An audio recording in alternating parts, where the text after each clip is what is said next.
کبھی آپ نے دیکھا ہے کہ آپ کسی اسکول میں جاتے ہیں, کسی انسٹیٹیوشن میں جاتے ہیں, یا کسی پبلک پلیس پہ جاتے ہیں, کسی پرائیویٹ سیٹ اپ میں جاتے ہیں, آپ وہاں اندر جاتے ہیں, وہاں پہ سائن لگا ہوا ہوتا ہے, آپ نے یہ فالو کرنا ہے, آپ نے یوں فالو کرنا ہے, کیونکہ وہ ان کی جگہ ہے, کیونکہ وہ ان کی ملکیت ہے وہ جگہ, آپ کو ان کے رولز فالو کرتے ہیں, my house my rules, right.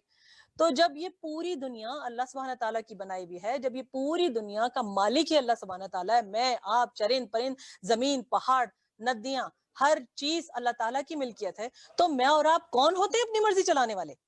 ہمیں تو کوئی اختیار ہی نہیں ہے. بات صرف یہاں سمجھنے کی ہے. جب یہاں سمجھ آتی ہے نا میرے بھائیوں اور بہنوں, تو پھر یہاں بھی اترتی ہے. اور میری بہنوں کو خاص طور پہ مخاطب کرتی ہوں, کس کی راہ چلی ہو, کس کی راہ پہ فالو کر رہی ہو, کپڑے پہننے ہیں یا نہیں پہننے ہیں, یہ فیصلہ کرنا آپ کا کام نہیں ہے, اللہ کا کام ہے. اس کی زمین ہے, اس کی دیا ہوئی ملکیت ہے, اس کا دیا ہوا ملک ہے. آپ کون ہوتی ہیں ڈیسائیڈ کرنے والی؟ میں کون ہوتی ہوں ڈیسائیڈ کرنے والی کہ یہ بتاؤں کہ یہ میرا جسم ہے؟ ایک بچپن میں ہم اردو کی کتاب میں ایک نظم پڑھا کرتے تھے, مجھے آج بھی یاد ہے, اور اس کا ایک جملہ میرے ذہن میں بار بار گونجتا ہے, سب ٹھاٹ پڑا رہ جاوے گا جب لاج چلے گا بنجارا.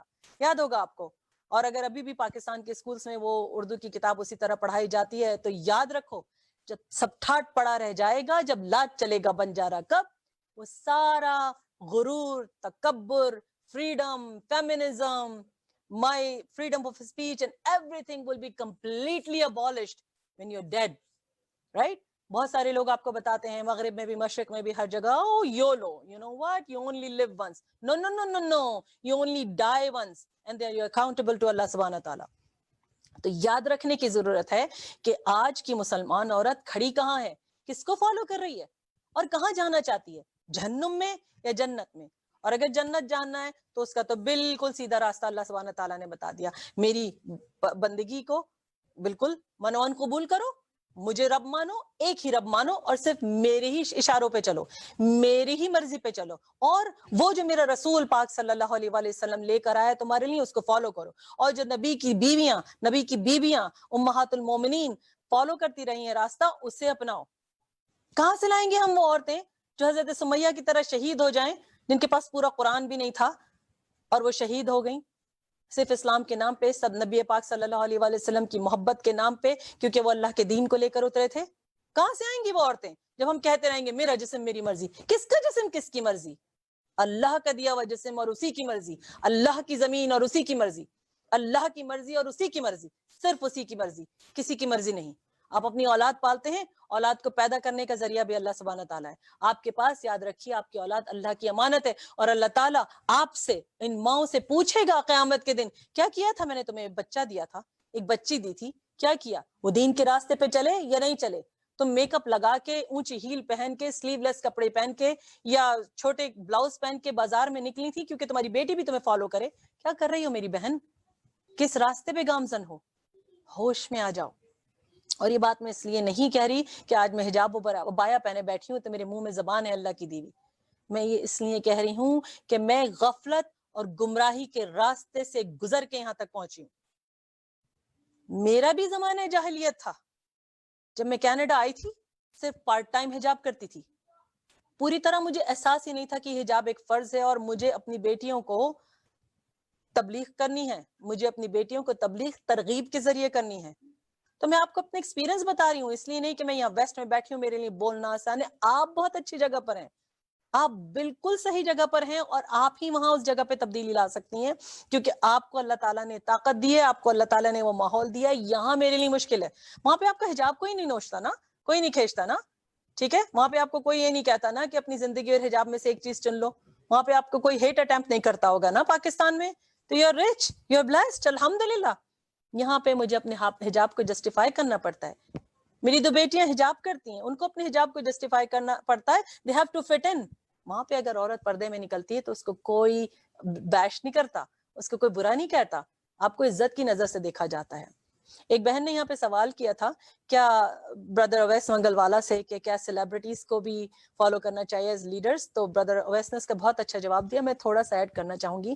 میں بچپن سے اپنی بیٹیوں کو ایک بات کہتی ہوں کہ بیٹا دیکھو, فیم 2 طرح کی ہوتی ہے, ایک عزت دار, ایک بے عزت. اور اس کا فرق کیا ہے؟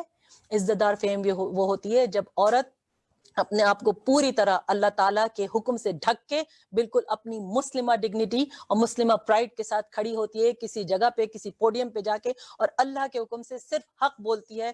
وہ ہے بیوٹیفل فیم, وہ ہے طاقت ایمان کے ساتھ بولنا, اور اسی کو اللہ تعالیٰ کی قبولیت نصیب ہوتی ہے.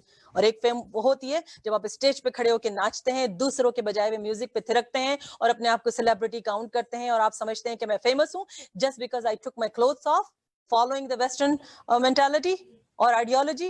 That's wrong. You're actually following the wrong direction of famous aspect of your life. You are getting into the wrong celebrity mode. تو یاد رکھیے سیلیبریٹیز بھی, یہ امام, یہ شیوخ, یہ مولانا طارق جمیل جیسے لوگ, نعمان علی خان جیسے لوگ, شیخ استہ جیسے لوگ, یہ ہیں ہماری سیلیبریٹیز اور یہ ہیں ہمارے رول ماڈلز. ہمارے رول ماڈل وہ لوگ نہیں ہیں جو اسکرین پہ آ کے دوسروں کے بجائے ہوئے میوزک پہ ناچتے ہیں, خود بھی خراب ہوتے ہیں, اپنی عاقبت بھی خراب کرتے ہیں اور دوسروں کی عاقبت بھی خراب کرتے ہیں. تو یاد رکھیے اپنے بچوں کو یہ کانسیپٹ ضرور دیجئے اور ان کو یہ بتائیے کہ جو عورتیں باہر چلا رہی ہیں کہ میرا جسم میری مرضی, ان کو یہاں سے سمجھ نہیں ہے. اللہ تعالیٰ ان کو ہدایت دے. اور میں اس لیے نہیں کہہ رہی ہوں کہ جو عورت حجاب نہیں کرتی وہ سب خراب ہے, میں یہ بات اس لیے کہہ رہی ہوں کہ مینٹالٹی سے بہت فرق پڑتا ہے, اور آپ کو دیکھنا ہے کہ آپ کا بچہ یا آپ کی بچی کس سے انسپائرڈ ہے, آپ کا بچہ یا آپ کی بچی اس کا رول ماڈل کون ہے. ٹھیک ہے, اور اللہ سبحانہ تعالیٰ ہماری زندگی کا پلانر ہے, اس نے پوری planning full inch of inch detail کے ساتھ لکھ دی ہے. تو میں اور آپ کون ہوتے ہیں اس کو بدلنے والے. یاد رکھیے گا, جس کا جسم اسی کی مرضی, یہ جسم اس نے دیا ہے, اسی کی امانت ہے, اسی کو فالو کر کے آگے بڑھنا ہے, ورنہ جسم مٹی میں مل جائے گا اور ہاتھ کچھ نہیں آئے گا, کیونکہ سب ٹھاٹ پڑا رہ جائے گا جب لاج چلے گا بنجارا. جزاک اللہ خیر فار لسننگ. اگر آپ کے کوئی کوسچنس ہیں تو آپ مجھے بتا دیجئے. I can see some brother M. Ahmed has a comment, Allah is the best planner, but why non-Muslims doesn't believe it? جزاک اللہ خیر for this question brother Ahmad. میں صرف یہ کہہ سکتی ہوں کہ اللہ سبحانہ تعالیٰ نے اپنی دیوی تعلیم صرف مسلمانوں کے لیے نہیں بھیجی ہے, پوری دنیا کے لیے بھیجی ہے. ایون پروفٹ محمد صلی اللہ علیہ وآلہ وسلم کو آخری نبی کی حیثیت سے رحمت للعالمین بنا کے بھیجا گیا تھا, رحمت للمسلمین نہیں بنا کے بھیجا گیا تھا. تو میسج تو ہے, لیکن نان مسلمز کیوں بلیو نہیں کر رہے؟ اللہ تعالیٰ کی طرف سے ان کو ہدایت نہیں ہے, اور اس کی غلطی کا صحرا بھی ہمارے سر ہے. شاید ہم ان کو صحیح دین نہیں دکھا رہے, شاید ہم انہیں اپنی صحیح پکچر نہیں دکھا رہے. اسلام کو ہماری ضرورت نہیں ہے, ہمیں اسلام کی ضرورت ہے. اور مسلمان اگر اپنی غلط انسپریشن کے ساتھ نان مسلمز کو اسلام کے قریب نہیں آنے دیتا تو پھر غلطی ہماری ہے. پروفٹ محمد صلی اللہ علیہ وسلم کا ایک فرمان ہے کہ if you were not able to inspire anybody with your conduct, then you have to actually renew your faith, or you actually revise your faith, how you're practicing your deen. You have to look into that.